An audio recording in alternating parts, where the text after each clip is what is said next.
One pair drove a stolen Ford V8 across the back roads of the American Dust Bowl. The other rode a horse out of the smoke of the American Civil War.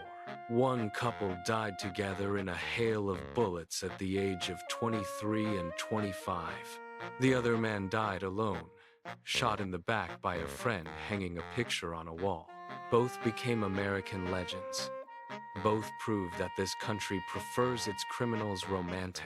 Tonight, Bonnie and Clyde and Jesse James, two romanticized outlaw legends across two completely different eras of American lawlessness. One question: who were truly more dangerous? Welcome back to Evil vs. Evil, Monsters of History. This is episode 14. Born in Rowena, Texas, in 1910, Bonnie Elizabeth Parker was a small, pretty, intelligent girl who wrote poetry, sang in church, and was, by every account, an excellent student. Her father died when she was 4. Her mother, a seamstress, moved the family to a working-class neighborhood in West Dallas, where Bonnie graduated near the top of her high school class and married a small-time criminal named Roy Thornton at 16. He went to prison less than 2 years later for robbery.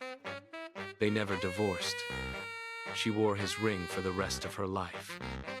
Born in Tellico, Texas, in 1909, Clyde Chestnut Barrow was the 5th of 7 children of dirt-poor sharecropping farmers who eventually gave up on Texas dirt and moved to the city of Dallas, where they lived for years under a horse-drawn wagon at the edge of a slum. Clyde was a charming, slight, musically gifted boy who learned to play the saxophone and the guitar.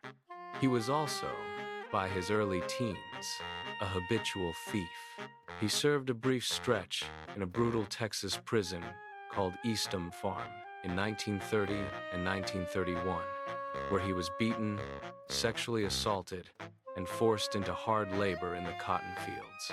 He killed his first man, an inmate who had been raping him, by crushing the man's skull with a lead pipe in the dormitory at night. He had himself reassigned to a different work crew the next day. He was 19. He left Eastham in early 1932, a different person.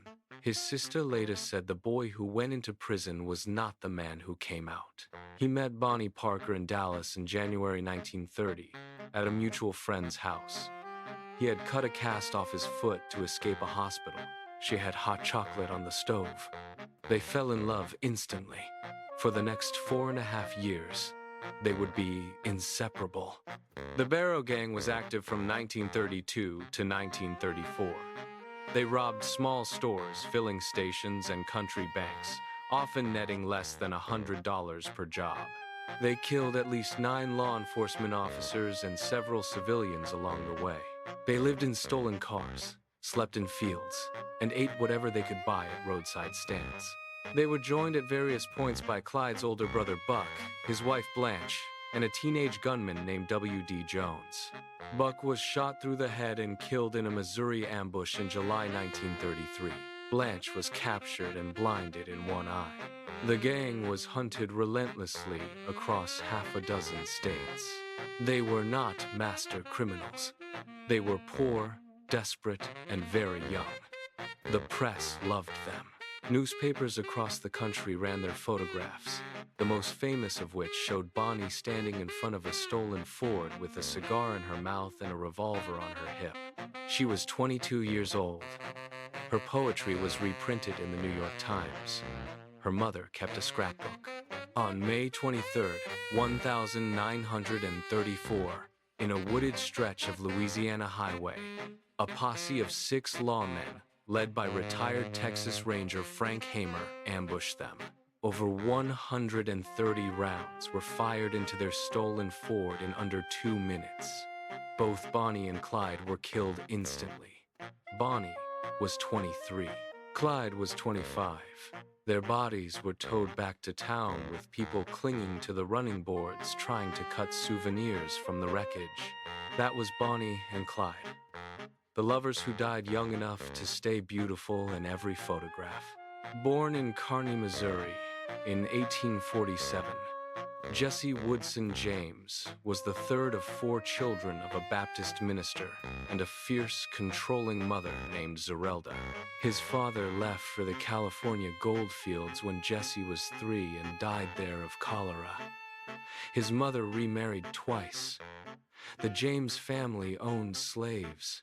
They were proud, violent, and aggressively Southern in a state that had been torn in half by the Civil War before Jesse was old enough to shave. In 1863, 16-year-old Jesse and his older brother Frank joined the Confederate guerrilla force led by William Quantrill, the most infamous bushwhacker of the American Civil War.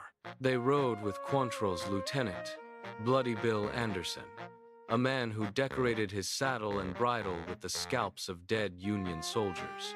Jesse participated in the Centralia Massacre of September 1864, in which Anderson's men ambushed and slaughtered 24 unarmed Union soldiers on a train, then killed and scalped 120 more Union militiamen who came to investigate.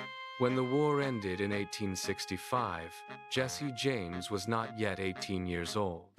He had already participated in more combat than most professional soldiers. He had also been radicalized into a worldview in which the federal government was the enemy and robbery of railroads, banks, and Yankee businessmen was a continuation of the war by other means. In February 1866, Jesse, Frank, and a handful of former Confederate guerrillas robbed the Clay County Savings Bank in Liberty, Missouri. It was the first daylight peacetime bank robbery in American history. A teenage boy outside the bank was killed in the getaway. Over the next 16 years, the James Younger gang would rob more than 24 banks, trains, and stagecoaches across Missouri, Kentucky, Iowa, Texas, and West Virginia. They killed an estimated dozen civilians, security guards, and lawmen along the way. Jesse cultivated his press carefully. He wrote letters to friendly Confederate sympathizing newspapers explaining that his gang was robbing only Yankee institutions. He sometimes left passages from the Bible at robbery scenes. He spared women and children. He became, to a defeated white South, a folk hero. To the rest of the country, he was a terrorist with a brand. The gang's catastrophic failure came in September 1876 at the bank robbery in Northfield, Minnesota. The townspeople, far from the sympathetic ex-Confederate population of Missouri, grabbed shotguns and rifles from the local hardware stores and opened fire from second-story windows. 3 of Jesse's men were killed on the streets. The younger brothers were shot multiple times and captured. Only Jesse and Frank escaped, fleeing into the woods and walking for 2 weeks back to Missouri. The James gang was finished. For the next 6 years, Jesse lived under the false name Thomas Howard with his wife Zerelda and his children in a small white house in St. Joseph, Missouri. He tried to build a new gang. On April 3rd, 1882, one of the new recruits, a 20-year-old named Robert Ford, watched Jesse stand on a chair to hang a picture on the wall, drew his pistol, and shot Jesse in the back of the head for a $5,000 reward offered by the governor of Missouri. Jesse James was 34 years old. That was Jesse James, the Confederate guerrilla who never stopped being one. Now, let us put these outlaws side by side. Category 1. Body count. Bonnie and Clyde killed at least 9 law enforcement officers and several civilians, a total of probably 13 confirmed dead. Jesse James and his gang killed an estimated dozen, possibly more during the chaos of certain robberies. Add Jesse's Civil War atrocities at Centralia, where he participated in the murder of 144 people, and the edge is decisively Jesse. Category 2. Operating range and duration. Bonnie and Clyde were active for less than 2.5 years across the south-central United States. Jesse James was active as an outlaw for 16 years across half the country, after 4 years of guerrilla warfare. The edge is Jesse. Category 3. Method and sophistication. Bonnie and Clyde robbed mostly small, unguarded targets. They were caught in shootouts repeatedly and escaped largely through luck and faster cars. Jesse James pioneered the daylight bank robbery and the moving train robbery as American criminal forms. He planned, he scouted, he used military tactics. The edge is Jesse. Category 4. Public image during lifetime. Bonnie and Clyde were the first celebrity criminals of the photographic age. Their pictures were known in every newsroom in America. They received fan mail in jail. Jesse James was a folk hero in the Confederate South, but a hated villain in the North and West. He could not move freely. He hid for 16 years. The edge in fame, narrowly, is Bonnie and Clyde. Category 5. Cultural staying power. Bonnie and Clyde inspired one of the most influential films in American cinema history, a movie that essentially launched the new Hollywood era in 1967.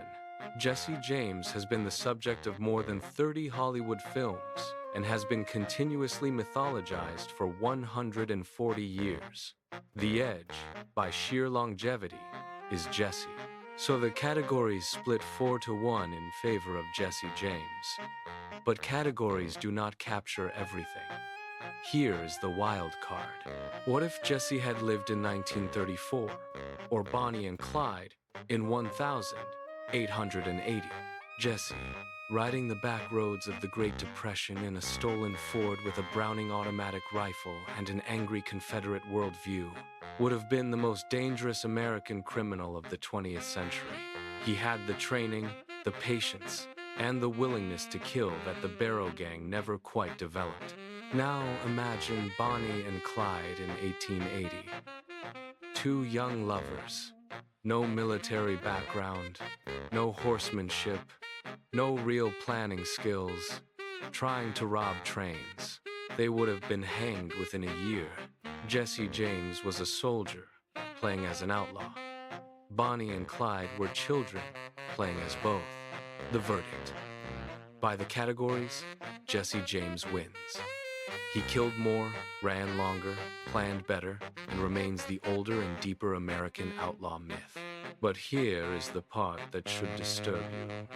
Bonnie and Clyde died together at 23 and 25 in a hail of more than 130 bullets. They became American legends in death. Jesse James died alone, shot in the back by a coward, in a wallpapered parlor while reaching for a picture frame.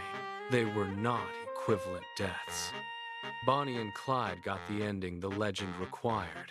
Jesse James got the ending the man deserved. Bonnie and Clyde were the lovers. Jesse James was the legend. The winner is Jesse. The ones America still falls in love with are Bonnie and Clyde. Next episode. Mao Zedong versus Fidel Castro. Two iconic communist revolutionaries. Two completely different revolutions. One killed 40 million of his own people. The other ruled an island 90 miles from the most powerful country on earth for 50 years.